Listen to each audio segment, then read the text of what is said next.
ଶ୍ରୋତା ବନ୍ଧୁ, ପଦ୍ମଭୂଷଣ ପ୍ରତିଭା ରାୟଙ୍କ ଶବ୍ଦରେ ପ୍ରେମ ରାଜ୍ୟରେ ଗୋଟିଏ ମାତ୍ର ଋତୁ, ଯାହାର ନାମ ବସନ୍ତ। ପ୍ରେମର କୌଣସି ବୟସ ନାହିଁ। ପ୍ରେମ ମଣିଷକୁ ଚିର ସବୁଜ ଚିର ତରୁଣ କରି ରଖେ। ମୁଁ ଚାହେଁ ସେମିତି ଏକ ସବୁଜ ପୃଥିବୀ ଯେଉଁଠି ଚିରଦିନ ମଳୟ ବହେ, ପିକ ରାଗେ, ବର୍ଷର ସବୁ ମାସ ଯେଉଁଠି କେବଳ ଫଗୁଣ ଆଉ ଫଗୁଣ। ପ୍ରେମ ନଥିଲେ ଏ ପୃଥିବୀରେ ହିଂସା ନଥାନ୍ତା, ଈର୍ଷା ନଥାନ୍ତା। ଯେଉଁଠି ପ୍ରେମ ସେଇଠି ହିଂସା, ରାଗ, ପ୍ରତାରଣା। ସଂସାରରେ ପ୍ରେମ ଅଛି ବୋଲି ମାନବ ସଭ୍ୟତା ତିଷ୍ଠି ରହିଛି। ରାଗ, ହିଂସା ଅପେକ୍ଷା ପ୍ରେମ ମଣିଷ ହୃଦୟକୁ ବେଶୀ ଭାଗ ଆବୋରି ବସିଛି ବୋଲି ଏ ସୁନ୍ଦର ପୃଥିବୀ ଏପର୍ଯ୍ୟନ୍ତ ଧ୍ୱଂସ ସ୍ତୂପରେ ପରିଣତ ହୋଇନାହିଁ। ପ୍ରେମ ହିଁ ଜୀବନ, ଜୀବନ ହିଁ ପ୍ରେମ। କେବଳ ମୃତ ବ୍ୟକ୍ତି ହିଁ ପ୍ରେମ ଶୂନ୍ୟ ହୋଇପାରେ।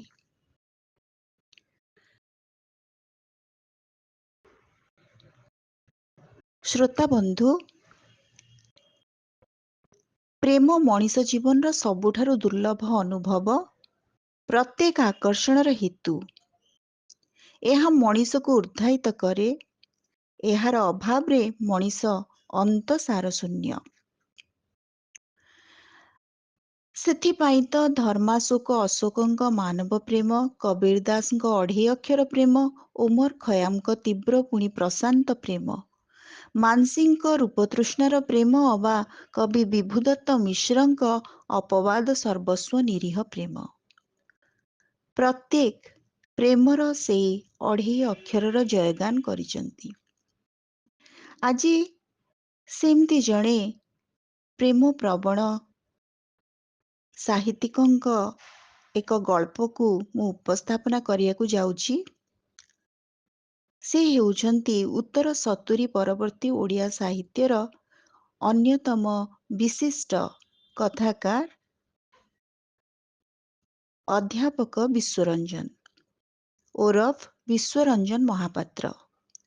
ପ୍ରେମ ଏବଂ ଆବେଗର ଯଥାର୍ଥ ରୂପକାର ଭାବରେ ସେ ବେଶ ସ୍ୱତନ୍ତ୍ର ମର୍ଯ୍ୟାଦା ଲାଭ କରନ୍ତି। ବୃତ୍ତିରେ ରାଜନୀତି ବିଜ୍ଞାନର ଅଧ୍ୟାପକ, କିନ୍ତୁ ପ୍ରବୃତ୍ତିରେ ସାହିତ୍ୟ ମନସ୍କ ବିଶ୍ୱରଞ୍ଜନ ଜଣେ ଛଳଛଳ ବ୍ୟକ୍ତିତ୍ୱ।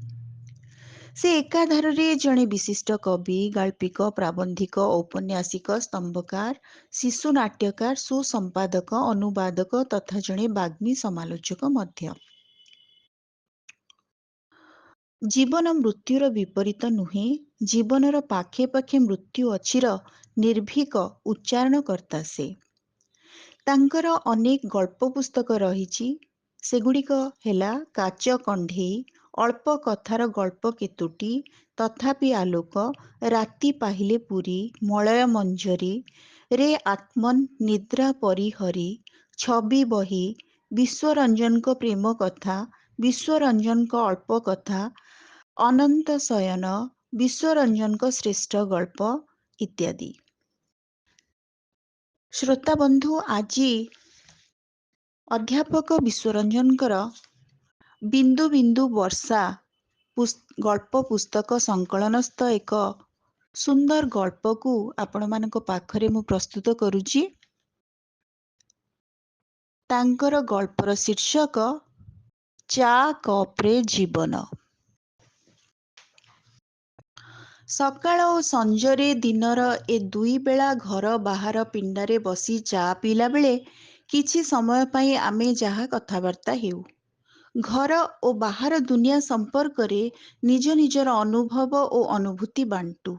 ସକାଳେ ଚା କପ୍ ସହିତ ତାଙ୍କର ମୁହଁ ଯୋଡ଼ି ହୋଇଥାଏ ଖବରକାଗଜର ପୃଷ୍ଠା ସହିତ। ଅନେକ ଗୁଡ଼ିଏ ଖବରକାଗଜ ଘରକୁ ଆସେ ଆଉ ମୁଁ ସେତେବେଳେ ମୋ ଫେସବୁକ୍, ହ୍ୱାଟ୍ସଆପ୍ ଖେଳୁଥାଏ। ସେ ଯଦି କିଛି କହନ୍ତି, ତା ଭିତରୁ ଅଧିକାଂଶ ତାଙ୍କର ସାହିତ୍ୟ ଦୁନିଆ ସହିତ ସମ୍ପର୍କିତ। କିଏ କ'ଣ ଲେଖିଲା, କିଏ କେମିତି ପୁରସ୍କାର ପାଇଲା ବା ନ ପାଇଲା, ଏସବୁ ଶୁଣିବାରେ ମୋର ବିଶେଷ ଆଗ୍ରହ ନଥାଏ। ଆଉ ମୋ କଥାବାର୍ତ୍ତା ପ୍ରାୟ ସୀମିତ ଥାଏ ଆମ ଘର ଲୋକଙ୍କ ସମ୍ପର୍କରେ। ବାହାରେ ରହୁଥିବା ପୁଅ, ବୋହୂ, ପୁତୁରା, ଝିଆରୀ ଅବା ନିଜ ଭାଇ ଭଉଣୀ, ସାଙ୍ଗସାଥୀମାନଙ୍କ ସମ୍ପର୍କରେ ଯାହା ଶୁଣିବାକୁ ତାଙ୍କର ମଧ୍ୟ ଆଗ୍ରହ ନଥାଏ। ଅନେକ ସମୟରେ ବିନା ବାର୍ତ୍ତାଳାପରେ ଆମେ ଚୁପଚାପ ବସି ରହୁ, ଶୂନ୍ୟ ଦୃଷ୍ଟିରେ ବାହାରକୁ ଚାହିଁଥାଉ। ମନ ଭିତରେ ହୁଏତ ଅନେକ କଥା ଗୁଙ୍ଗୁରୁଥାଏ। ସେଦିନ କିନ୍ତୁ ସେ ଚା ପିଇ ସାରିଲା ପରେ ଖବରକାଗଜ ନ ଧରି କଥା ଆରମ୍ଭ କଲେ। କହିଲେ, ଆମ ଦି ଜଣଙ୍କ ମଧ୍ୟରୁ କିଏ ଆଗ ଯିବ କିଏ ପଛରେ କହିହେବ ନାହିଁ, ହେଲେ ଯିବାଟା ହିଁ ସତ୍ୟ।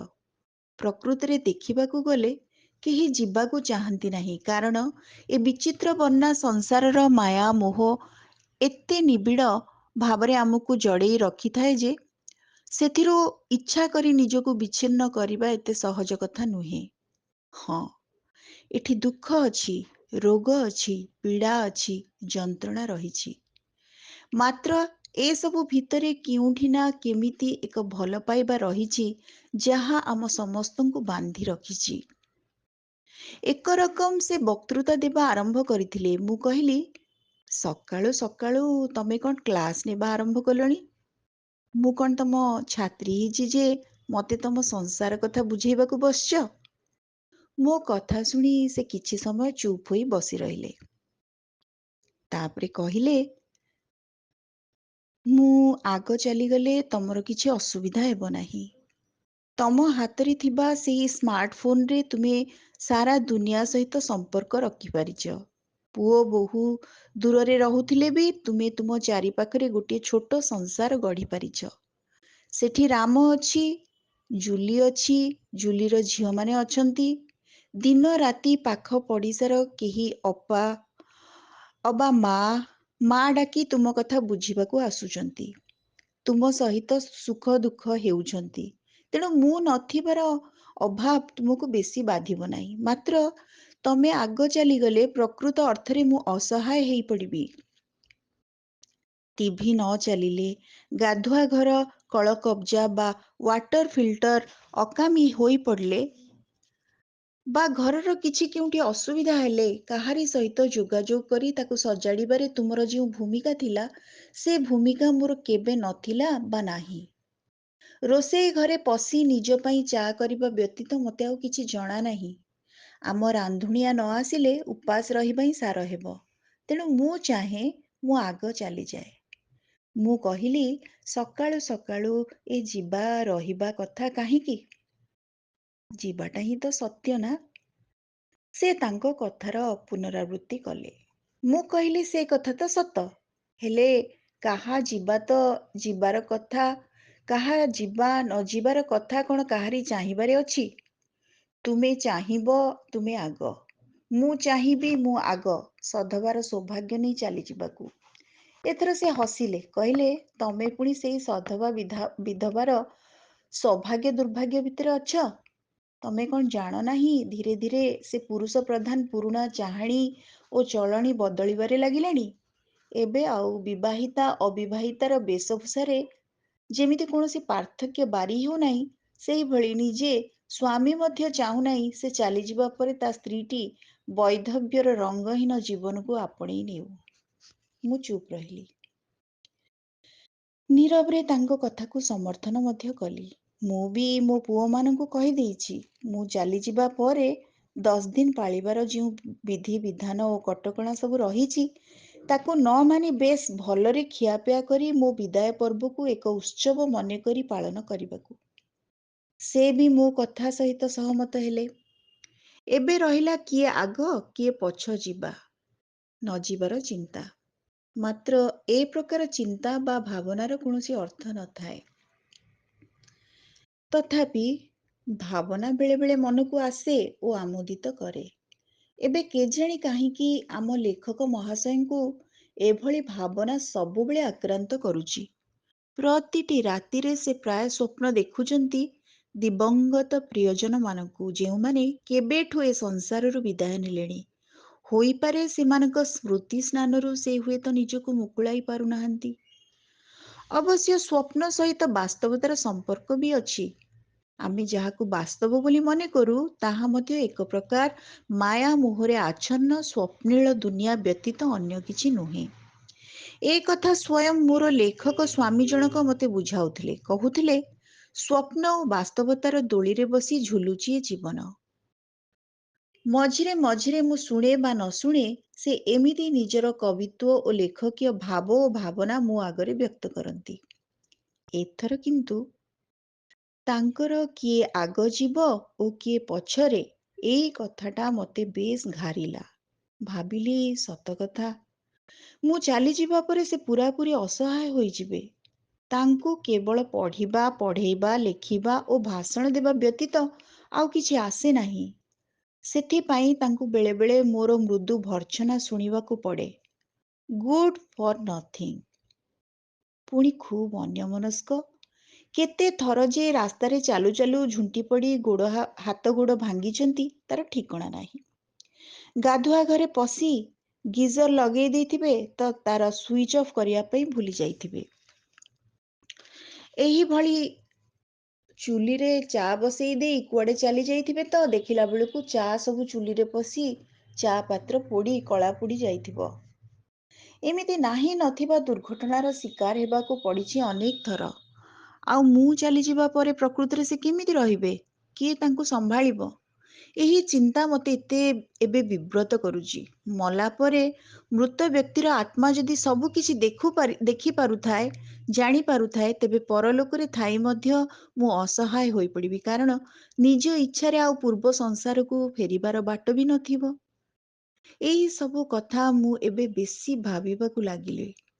ଅନ୍ତର୍ମନରେ କାମନା କଲି, ତାଙ୍କ କଥା ସତ ହେଉ, ସେ ଆଗ ଚାଲିଯାଆନ୍ତୁ। ମାତ୍ର ଯାଆନ୍ତୁ ଶେଯରେ ପଡ଼ି ପଡ଼ି ନୁହେଁ, କୌଣସି କଥା ମନେ ନ ରଖିବା, କାହାରିକୁ ଚିହ୍ନି ନ ପାରିବାର ଶକ୍ତିହୀନତାରେ ନୁହେଁ, ସଚେତନ ଭାବରେ, ସୁସ୍ଥ ଶରୀରରେ, ଯେମିତି ସେ କାମନା କରୁଥିଲେ। ସେ ସବୁବେଳେ କହନ୍ତି, ମୃତ୍ୟୁ ଯେତେବେଳେ ଆସିବ ଆସୁ, ମାତ୍ର ଭଲ ହେବ ଯଦି କୌଣସି ସଭାରେ ଭାଷଣ ଦେଲାବେଳେ ମୁଁ ଟଳି ପଡ଼ନ୍ତି, ଅବା ସକାଳୁ ସକାଳୁ ଚା ପିଇଲା ବେଳେ ଗଛ ଡାଳରେ ବସିଥିବା ପକ୍ଷୀଟିର ଅବୁଝା କିଚିରି ମିଚିରି ଗୀତ ଶୁଣିବା ଅବସ୍ଥାରେ ଶରୀର ବନ୍ଧନରୁ ମୁକ୍ତ ହୋଇ ପାରନ୍ତି। ତାଙ୍କରି ଇଚ୍ଛା ପୂର୍ଣ୍ଣ ହେଉ ବୋଲି ମୁଁ ଏବେ କିଛି ଦିନ ହେଲା ପ୍ରାର୍ଥନା କରୁଛି। ମାତ୍ର ଏହି ପ୍ରାର୍ଥନା ସହିତ ଏକ ପ୍ରକାର ଭୟ ଓ ଆଶଙ୍କା ଭିତରେ ମୋ ଦିନ ବିତିବାକୁ ଲାଗିଲା। କୌଣସି ସଭା ସମିତିକୁ ଗଲାବେଳେ ସେ ନ ଫେରିବା ପର୍ଯ୍ୟନ୍ତ ମୁଁ ଆଉ ସ୍ଥିର ହୋଇ ବସିପାରିଲି ନାହିଁ। ତେଣୁ ତାଙ୍କର ସଭା ସମିତିକୁ ଯିବାକୁ ନେଇ ଆପତ୍ତି ଉଠେଇଲି, ବାରଣ କଲି। ବୟସ ହେଲାଣି, ଜୀବନ ସାରା ତ ଏଣୁ ତେଣୁ ଗୁଡ଼ାଏ ବକର ବକର ହୋଇ ଆସିଲ, ଏଥର ଚୁପଚାପ ଶାନ୍ତ ହୋଇ ବସ। ମାତ୍ର ମୋ କଥା ଶୁଣିବାକୁ ସେ ପ୍ରସ୍ତୁତ ନଥିଲେ। ସଭା ସମିତିକୁ ଗଲେ କିମ୍ବା କୌଣସି ଶିକ୍ଷାନୁଷ୍ଠାନରେ ଅତିଥି ବକ୍ତା ଭାବରେ ଘଣ୍ଟାଏ ପଢ଼େଇ ଦେଇ ଆସିଲେ ସେ ଖୁବ୍ ଖୁସି ହେଉଥିଲେ। କହୁଥିଲେ, ବିନା ସମ୍ପର୍କରେ, ପ୍ରିୟଜନଙ୍କ ସହ ବିନା ସାକ୍ଷାତ ଆଲୋଚନାରେ ଏକା ଏକା ରହିବା ଅର୍ଥ ଜୀବନ ଥାଉ ଥାଉ ଜୀବନରୁ ନିର୍ବାସିତ ହୋଇଯିବା। ତମେ ମୋତେ ବଞ୍ଚିବାକୁ ଦିଅ ମୋ ଇଚ୍ଛାରେ, ମୃତ୍ୟୁ ଆସୁ ମୋ ଇଚ୍ଛାରେ। ମୋ ଇଚ୍ଛା ସହିତ ତାଙ୍କର ଇଚ୍ଛାର ମେଳ ଥାଉ ବା ନଥାଉ, ମୁଁ କେବେ ତାଙ୍କ ଇଚ୍ଛାର ଅସମ୍ମାନ କରିନାହିଁ, ତାଙ୍କର ଯାତ୍ରା ପଥରେ କେବେ ବାଧା ସୃଷ୍ଟି କରିନାହିଁ। କିନ୍ତୁ ଆମ ଭିତରୁ କିଏ ଆଗ ଯିବ, କିଏ ପଛ, ଏଇ ଯିବା ନ ଯିବା କଥାକୁ ନେଇ ସେ ଏବେ ମୋତେ ମୃତ୍ୟୁ ସଚେତନ କରିଦେଇଛନ୍ତି। ମୁଁ ଆଉ ମୋ ସାମ୍ନାରେ ଥିବା ଜୀବନକୁ ଦେଖିପାରୁନାହିଁ। ସବୁବେଳେ ଏକ ଆସନ୍ନ ମୃତ୍ୟୁର ଆଶଙ୍କାରେ ଦିନ ବିତୁଛି। ଦିନେ ସକାଳେ ତାଙ୍କୁ ଚା କପ୍ ଧରେଇ ଦେଇ ମୁଁ ବାଥରୁମକୁ ଚାଲିଗଲି। ଚା ପିଉ ପିଉ ତଣ୍ଟିରେ ଲାଗିଲା କି କ'ଣ ସେ ଖୁବ୍ କାଶିବାକୁ ଆରମ୍ଭ କଲେ। ମୁଁ ସେଇ କାଶ ଶବ୍ଦ ଶୁଣି ତରତରରେ ବାଥରୁମରୁ ବାହାରି ଆସିଲି। ଶୁଣିଥିଲି ତାଙ୍କ ଜେଜେ କୁଆଡ଼େ ଏମିତି ଦିନେ ଚା ପିଇବା ଅବସ୍ଥାରେ ସେଇ ସମାନ ବୟସରେ ଢଳି ପଡ଼ିଥିଲେ। ସେଇ ଭୟ ମୋତେ ପୂରାପୂରି ଗ୍ରାସ କରିଥିଲା। ସେଦିନ ସେ କାଶି କାଶି ନୟାନ୍ତ ହୋଇଗଲେ। ଚା କପ୍ର ଅଧା ଚା ଥଣ୍ଡା ହୋଇଗଲା। ଚା ନ ପିଇ ସେ କିଛି ସମୟ ଆଖି ବୁଜି ବସି ରହିଲେ। ମୁଁ ମଧ୍ୟ ଭୟରେ ଆଖି ମୁଦିଦେଲି। ପ୍ରାର୍ଥନା କଲି, ପ୍ରଭୁ, ବର୍ତ୍ତମାନ ସେଭଳି କିଛି ନ ଘଟୁ। ମୋ ସାମ୍ନାରେ ତାଙ୍କର ଚାଲିଯିବାର ଦୃଶ୍ୟ ମୁଁ ସହ୍ୟ କରିପାରିବି ନାହିଁ। କିଛି ସମୟ ପରେ ତାଙ୍କ ଡାକରେ ମୁଁ ଆଖି ଖୋଲିଲି। କହିଲେ, କ'ଣ ବସି ଏତେ ଭାବୁଛ?